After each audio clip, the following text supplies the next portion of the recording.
तृणमूल नेता व राज्य के मंत्री उदयन गुहा ने सिलीगुड़ी के निकट रंगापानी में हुए ट्रेन हादसे पर अपनी प्रतिक्रिया देते हुए कहा कि रेलवे अधिकारी ट्रेन दुर्घटना की जिम्मेदारी से बचने के लिए मृत लोको पायलट को दोषी ठहरा रहा है।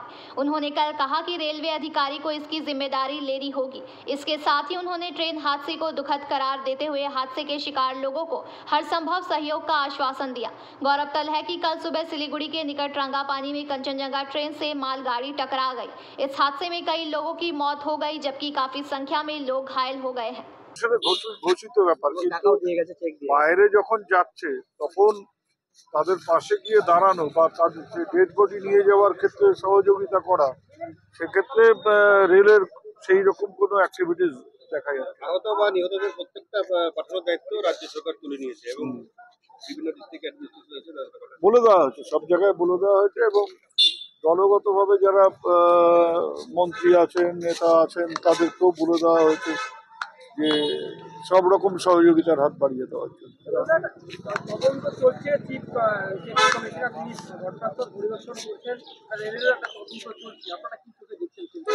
এটা তো রেলের গাফিলতি। এখন সেটা যান্ত্রিক হতে পারে, মানুষের দোষ হতে পারে, যাই হোক না কেন পুরো ব্যাপারটাই রেলে। না হলে একই ট্র্যাকে আজকের দিনে একই ট্র্যাকে দুটো ট্রেন ঢুকে যাওয়া, এটা তো মানা যায় না।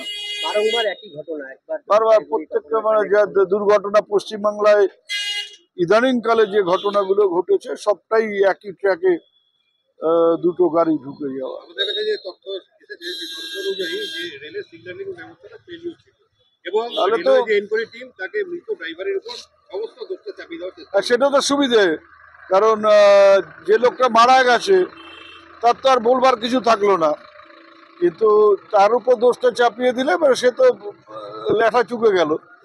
কিন্তু কেন হলো, ওদের যে একটা মেমো দেওয়া হয়, সেই মেমোটা ঠিক মতো দেওয়া হয়েছিল কিনা, কত স্পিডে ট্রেন চলবে, বা ট্রেনটাকে যখন সামনে একটা ট্রেন আছে তখন মালগাড়িকে মেমো দিক আর যাই করুক, তাকে ওখান থেকে রওনা করবার পারমিশনটা দেওয়া হলো কেন?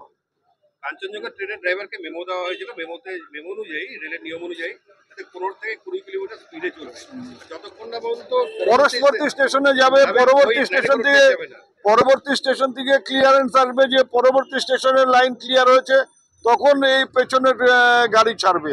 কিন্তু তা সত্ত্বেও মালগাড়িকে কি করে মেমো দেওয়া হলো? মালগাড়ির ড্রাইভারকে আমি যদি দেওয়া হয়ে থাকে তাহলে আইদার সিগন্যাল গোলমাল ছিল, তা সিগন্যাল দেখিয়েছে, মালগাড়ি বেরিয়ে গেছে, এটা হতে পারে, অথবা মেমো বলা হচ্ছে যে স্বয়ংক্রিয় সেটা সিগন্যাল ছিল, কাজ করছিল না, সেটাকে ম্যানুয়ালি তাহলে ম্যানুয়াল যদি হয়ে থাকে তাহলে যারা কন্ট্রোল রুমে ছিলেন তারা কি করে ওই সামনে কাঞ্চনজঙ্ঘার ক্লিয়ারেন্স আগে পরের স্টেশন থেকে ক্লিয়ারেন্স না পাওয়ার পরে মালগাড়িকে কেন ছাড়া হলো? এই প্রশ্ন। ও তো পরের স্টেশনে পৌঁছয়নি, তার আগে মানে একে ছেড়ে দেওয়া হলো কেন হলো? যদি তার জন্য তার সিগন্যালের দোষ হতে পারে না, তাহলে সিগন্যাল সবুজ দেখাচ্ছিল, মালগাড়ি বেরিয়ে গেছে। আমাদের কথা হচ্ছে পুরো ব্যাপারটাকে চাপা দেবার জন্য এখন মৃত ড্রাইভার, মৃত পাইলটের উপর দোষ চাপিয়ে দেওয়া হচ্ছে। কিন্তু এটা একটা মানে থরলি এনকোয়ারি করা দরকার, এবং আরো অনেক দোষী এর মধ্যে আছে, তাদের আরো এই তো শুধু ড্রাইভারের উপর দোষ চাপিয়ে দিলে তো হবে না। যারা সত্যিকারের এর সাথে জড়িত আছে তাদের সবাইকেই শাস্তি দিতে হবে, এবং ভবিষ্যতে যাতে এই ধরনের ঘটনা না ঘটে সেদিকে লক্ষ্য রাখতে হবে। মানে রক্ষা কবচ,